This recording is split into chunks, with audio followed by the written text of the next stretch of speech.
Bonjour les amis, j'avais envie de vous entretenir de ce qui se passe actuellement un petit peu au niveau de la planète et puis les transformations qu'on est en train de vivre. Je vous ai déjà donné des informations, mais là il y en a un peu plus parce qu'au fur et à mesure que ce processus a lieu, je le vis moi vraiment pleinement et pleinement dans mes cellules. Donc c'est une partie de mon témoignage et en même temps je pense que ça peut aider nombre d'entre vous qui vivent ça. On est chacun un peu chez soi, de son côté, même si on a les réseaux sociaux pour discuter, pour échanger. euh, Moi je ressens que c'est plus du tout comme avant, c'est-à-dire qu'on vit vraiment le processus de son côté. Je vais vous parler des modifications d'ADN au niveau énergétique, au niveau quantique, aussi de notre Merkaba, et puis de nos chakras. C'est vrai que moi je ressens que depuis le 26 mars qui a été une journée assez particulière, une date clé que je suis en train d'étudier avec mon ami astrologue, parce que c'est vraiment une date sur laquelle il s'est passé beaucoup de choses, j'ai reçu beaucoup de messages, j'en ai transmis certains sur les réseaux, mais je crois que ces messages, il faut les lire et les relire parce qu'il y a des clés derrière, à l'intérieur de ces messages. C'est comme une grande période d'incubation qu'on est en train de vivre. Et ce week-end précisément, nous sommes le 11 avril, donc nous sommes le week-end de Pâques, c'est comme si on était en train de sortir de cette période d'incubation. Voilà, toutes les planètes se sont positionnées depuis le 26 mars, peut-être même avant, hein, dans la partie inférieure, c'est-à-dire dans tout ce qui est inconscient. Et puis on voit qu'il y en a une qui est placée dans la partie consciente, c'est la Lune. Et ça nous dit beaucoup de choses. Ça nous dit que ça vient faire remonter de nous des tréfonds, de nos mémoires, des peurs intestines. Toutes ces choses-là, ça vient comme si ça vient les brasser, les secouer, comme si vous prenez une bouteille d'un liquide gazeux et que vous secouez et vous avez toutes ces bulles qui étaient un peu inertes et puis qui commencent à remonter à la surface. Ben, dans nos cellules, c'est un peu ce qui est en train de se passer. Et une vraie grande transformation est en train de se produire à l'intérieur de nous. Alors, au niveau du corps, comment ça se manifeste? Moi, j'ai eu la sensation vraiment que mon corps était comme une espèce de soufflet qui subissait des pressions. Alors, comme si on appuyait dessus, comme un accordéon. Vous voyez le principe du soufflet d'accordéon? On appuie dessus, puis après à un moment donné, mon corps s'expande, s'expande, s'expande, j'ai l'impression de grandir, et puis à nouveau, il y a une espèce de contraction dans mon corps. Alors ça fait comme si, comme vous prenez une éponge, vous la pressez, et puis vous la relâchez, elle reprend sa place. Et bien j'ai l'impression que nos corps font ça en ce moment. Et c'est comme si ça venait nous épurer de tout ce qui a besoin d'être évacué. Ça, c'est au niveau du corps physique. Et effectivement, on manifeste des choses qui sont parfois incongrues. J'en discutais avec mon ami astrologue et je lui disais, voilà, c'est comme si là, on sent qu'on est sur le point de changer certaines choses et par exemple au niveau alimentation, du fait du confinement, eh bien on va avoir des envies de choses qui nous paraissaient tout à fait abordables et disponibles avant. Elles étaient là, donc si on avait envie d'en manger, on en mangeait, mais pas forcément. Et là, du fait du confinement, eh bien, on va vers ces choses qui ne sont pas forcément bonnes pour nous, hein, notamment le sucre, les excès de chocolat et ce genre de choses. Et les personnes se rendent compte qu'elles prennent du poids. Alors on prend du poids parce que bien sûr on n'a pas assez d'activité physique, mais on prend du poids aussi parce que c'est comme si on a ce besoin d'aller vers ces choses auxquelles on n'aura plus accès après. Pourquoi? Chacun va voir de son côté le pourquoi. Mais ça peut être aussi parce qu'on a changé de niveau de conscience et que ces aliments-là n'ont plus aucun attrait pour nous. Je voulais vous parler d'une autre chose aussi qu'on est en train d'expérimenter. J'imagine que nombre d'entre vous, comme moi, vous avez eu des drôles de sensations au niveau de la tête. C'était des migraines sans être des migraines, des céphalées sans être des céphalées, des sensations pareilles, que votre tête est prise dans un étau et puis que brusquement ça se relâche et que comme une contraction, dilatation, comme s'il y avait un mouvement respiratoire de votre crâne auquel vous n'avez jamais fait attention et que là il se manifeste. Eh bien, j'ai cru comprendre, une amie m'a expliqué que nous sommes en train d'activer pour une grande partie des humains, du fait de ces changements énergétiques et vibratoires, le huitième chakra. Notre huitième chakra. Alors, pour une grande partie des humains, peut-être pas pour tout le monde, mais ça crée ces mouvements. Et ce huitième chakra est en lien, travail de pair, avec notre sixième chakra, Ajna, c'est-à-dire celui qui est ici, qu'on appelle le troisième œil communément, mais aussi avec le chakra du cœur. Toute cette zone du cœur qui est actuellement très sollicitée par ce virus. Mais pourquoi ce virus il est venu? Encore une fois, il est venu pour mettre l'accent sur cette zone-là. J'entends encore une fois beaucoup de gens qui disent corona, couronne, chakra coronal, mais le coronal est en lien avec le mental, même si le point le plus élevé en médecine chinoise qui s'appelle Bai Hui, qui est ici au sommet du crâne, est en lien avec les énergies cosmiques, mais en fait il est en lien avec quoi? Il est en lien avec notre huitième chakra. Donc c'est vraiment notre chakra du cœur qui est en train de s'expanser, qui est en train d'être sollicité. Et en médecine traditionnelle chinoise, qu'est-ce qui se passe? Le cœur, c'est une pompe, c'est un muscle qui chauffe. Et qu'est-ce qui permet que ça soit aéré, qui permet de refroidir cette pompe qui chauffe? Eh bien, c'est le mouvement d'aération qui est produit, de ventilation qui est produit par les poumons. Mais les poumons, ils ont besoin de quoi pour bien travailler? Ils ont besoin d'être hydratés. Et cette hydratation, elle vient d'où? Elle vient de l'eau des reins qui s'évapore des reins par un principe de réchauffement dans le bas de notre corps. Ce principe, cette eau, elle s'évapore et elle vient hydrater les poumons. Donc c'est pour ça qu'on peut avoir autant mal à la tête, autant ces principes de contraction, dilatation au niveau de la tête, mais aussi au niveau du bas du dos, de toute la région lombaire. Pas la région sacrée, pas le coccyx sacrum, mais vraiment dans le creux du dos, là où il y a les reins. Tout simplement parce que quand vous avez ces sensations de gêne et de douleur, c'est que vous n'avez pas assez d'eau dans votre corps pour vivre le processus de transformation, de transmutation qui est en cours actuellement. Donc, privilégiez encore plus l'eau, la bonne eau. Pensez à informer votre eau, c'est-à-dire que si vous n'avez pas la possibilité de boire une autre eau que l'eau du robinet, alors prenez de l'eau du robinet, mettez-en dans une bouteille en verre de préférence et écrivez des mots positifs sur cette bouteille, soit sur des petits papiers que vous collez, soit directement avec un feutre indélébile sur votre bouteille.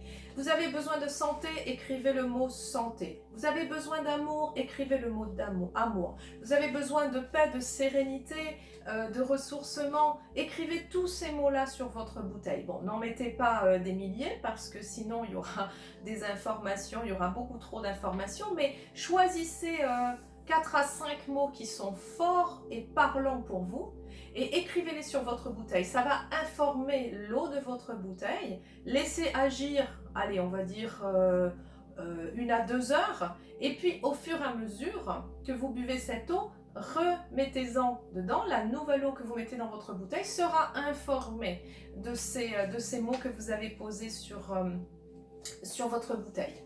Ça va accompagner tout le processus. Ensuite, bien sûr que comme on parle d'eau, eh bien on va parler de l'ADN. Et il y a une modification importante au niveau de notre ADN qui se passe actuellement. On nous a toujours dit qu'on avait 2 brins d'ADN. Bien sûr, les scientifiques sont en train de se rendre compte depuis déjà quelques années que nous avons plus de brins d'ADN, mais ils ont appelé ça l'ADN dormant ou même l'ADN poubelle, comme si ça ne servait absolument à rien. C'est totalement faux. Plus nous élevons notre conscience, plus nos brins d'ADN dormants s'activent. Et tout le processus par lequel nous sommes en train de passer actuellement induit une activation de brins d'ADN dormants. Nous devenons plus conscients, plus alertes, nous nous positionnons de fait plus au niveau de notre cœur et moins au niveau de notre mental, ce qui est une bonne chose pour tout le monde.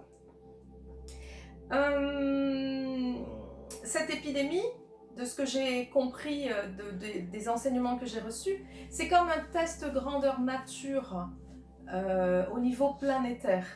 Et ça permet de trier. Alors bien sûr, on va dire c'est pas juste parce qu'il y en a qui meurent, mais il faut savoir que le principe d'incarnation, c'est un choix des âmes. Les âmes choisissent de venir s'incarner sur cette planète puisque c'est une terre école, et elles choisissent aussi à quel moment l'expérimentation devient trop difficile, trop douloureuse. C'est toujours difficile pour les proches puisqu'on perd quelqu'un qui nous est cher, mais l'âme, elle sait quand est-ce qu'elle veut quitter l'école. Est-ce qu'elle quitte l'école après le CM2? Est-ce qu'elle quitte l'école après le collège? Est-ce qu'elle s'arrête au niveau du bac? Est-ce qu'elle fait des hautes études? C'est exactement ce processus qu'on est en train de vivre. Et le processus de ce virus, n'en déplaise à certains, c'est comme un test. C'est comme quand vous passez un examen ou un concours. Certains vont le passer et réussir, certains ne le passeront pas. Il y a d'autres choses aussi qui changent. On m'a montré que notre Merkaba, peut-être ce mot ne dira rien à certains, c'est notre véhicule multidimensionnel. Nous sommes des êtres multidimensionnels qui sont venus faire une expérience sur une Terre, une planète qui était en 3e dimension, qui est en train de changer son processus depuis des décennies pour passer en 4e dimension, puis en 5e dimension. C'est le processus qui a lieu sur toutes les planètes. Les planètes sont vivantes, elles évoluent, elles changent. Et nous profitons de ce changement, nous les humains sur cette Terre Gaïa, nous profitons de son processus pour évoluer aussi.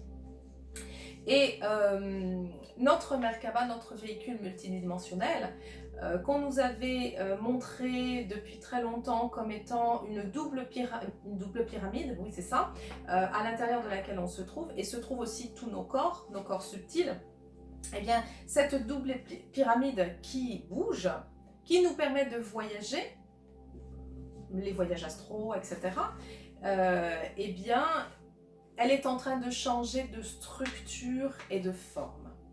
On m'a montré que plus nous évoluons, plus la Terre évolue, et plus cette forme devient une forme elliptique.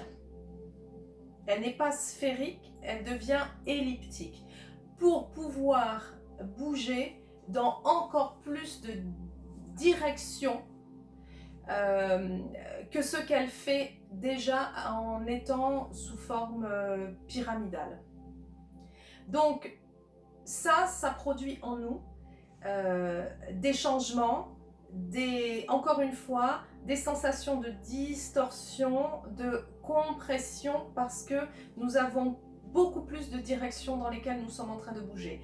Et ça peut nous permettre d'expérimenter le vrai lâcher-prise. On me dit, c'est vraiment quand on perd pied, quand on est en pleine mer et qu'il y a des rouleaux, des vagues, eh bien, quand on est pris dans une grande lame comme ça, on ne sait plus où est le sol, où est la surface, où est la gauche, où est la droite, et on a vraiment l'impression de se noyer. Eh bien, là, cette modification de la structure de notre Merkaba nous donne cette même sensation. On peut même avoir des nausées par moment, on peut avoir les intestins en vrac, tout simplement parce que c'est en train de beaucoup bouger.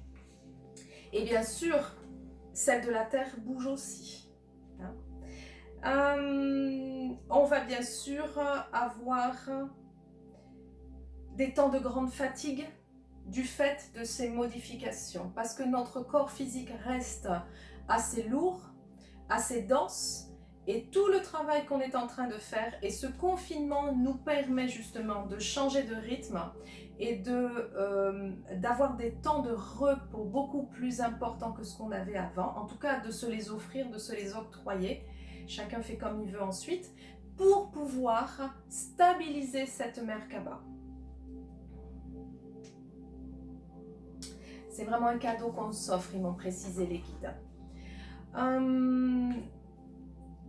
On est venu, faut pas l'oublier, ils m'ont rappelé, les guides, dans cet enseignement que j'ai reçu, que cette épidémie, c'est une sorte de test à l'échelle planétaire. C'est comme un laboratoire géant. Des virus, il y en a toujours eu. Il y en a et il y en aura toujours. Des catastrophes, c'est pareil. Donc, tout ça, ce sont des expérimentations que nous faisons et toute la belle partie de ça, c'est d'arriver à en sortir grandi, d'arriver à en tirer un enseignement. Pourquoi est-ce que je traverse tout ça? Eh bien, toutes les âmes qui sont venues actuellement, quelle que soit la mission qu'elles se sont données, elles sont venues pour construire une nouvelle humanité. Vraiment, de poser les fondations de cette nouvelle humanité. Donc, chacun doit œuvrer individuellement, mais aussi collectivement. Et parce que s'il n'y a pas ce travail collectif, il n'y a pas de sens à tout ça. Et le plus important, c'est que chacun élève sa vibration pour pouvoir élever la vibration du collectif et reçoit en retour cette élévation du collectif qui lui donne envie d'aller encore plus haut, encore plus loin. J'avais envie de vous dire quelque chose parce que je sens que en moi, ça change vraiment quelque chose. Je suis née en mai 68. Mai 68, ça a été une époque de grands bouleversements en France, mais dans le monde entier. Il y a eu des mouvements dans le monde entier. Et c'était majoritairement des mouvements pour dire non, pour lutter, pour se rebeller, pour dire non à ce système qui était restrictif, limitatif. Et aujourd'hui, on m'a montré que en 2020, on a vraiment cette grande opportunité de enfin dire oui. Oui pour changer les choses. Et au sortir de ce confinement, il pourrait y avoir de grandes manifestations, de grands mouvements de révolte, parce que Pluton, cette planète, est placée de façon à créer ce grand changement, mais un peu dans la douleur, dans la violence. Et il faut vraiment que chacun prenne conscience et contre un petit peu ça, mais sans être dans la lutte. C'est-à-dire en disant oui à l'évolution, oui à la transformation de mon ADN, oui à l'ouverture de conscience, oui à la paix dans le cœur, au partage, à l'amour de soi, à l'amour des autres, dans le respect de la souveraineté de l'humanité tout entière, que chacun puisse redevenir maître. C'est en fait s'abandonner complètement à cette grande transformation, exactement comme un fœtus le fait dans le ventre de sa mère. Cette première cellule qui rencontre ce spermatozoïde, cet ovule et ce spermatozoïde, s'abandonne complètement. Le spermatozoïde, il s'abandonne complètement dans cet ovule sans se poser plus de questions. Et le processus évolutif se fait. Eh bien, nous sommes invités à ça. C'est pour ça qu'on dit que 2020, c'est une grande période pour une renaissance. Donc, ce qu'on m'a dit, c'est vraiment sortir, le potentiel de sortir définitivement de l'état de victime. C'est prendre la responsabilité, non seulement de ses pensées, mais de ses paroles et aussi de ses actes. Parce que tout ça fait partie du Verbe créateur. Une amie m'a vraiment rappelé ça. Et je n'en avais pas conscience. Je pensais que à la parole ou aux pensées. Mais les actes aussi, et tout ça, c'est le Verbe créateur. C'est tout ça l'énergie du cristal. Et c'est donc créer sa vie en toute liberté. C'est aussi ce que nous dit le 4 de 2020. Parce que 2020, 2, ça fait 4. C'est cette grande créativité qu'il nous est octroyée sur cette année. Alors cette nuit, au petit matin, bien sûr, quand je reçois les enseignements, ça tournait en boucle et les présences m'ont dit, c'est vraiment un chemin de et pour la paix qui se fait en 5 étapes. Ouvrez les yeux du cœur. Ce qui connecte la vérité, c'est changer son regard sur ce qui se passe réellement. Étape 2, devenir intelligent. Ils m'ont dit get smart. Donc, c'est devenir intelligent. Et pas seulement l'intelligence cérébrale, mais l'intelligence du cœur, c'est-à-dire la compassion. Soyez libre, exercez votre discernement. N'allez que ce vers quoi ça crée une résonance en vous, pardon. Trouvez le sens de votre vie, c'est la 4e étape. Votre mission, votre raison d'être ici. On n'est pas ici juste pour faire métro, boulot, dodo. Notre âme est vraiment venue faire quelque chose de grand ici. La 5e étape, c'est devenez maître et instaurez la paix dans votre vie, dans vos cellules, pour rayonner réellement ce que vous êtes. Et ça vous permettra de capter cette transformation profonde.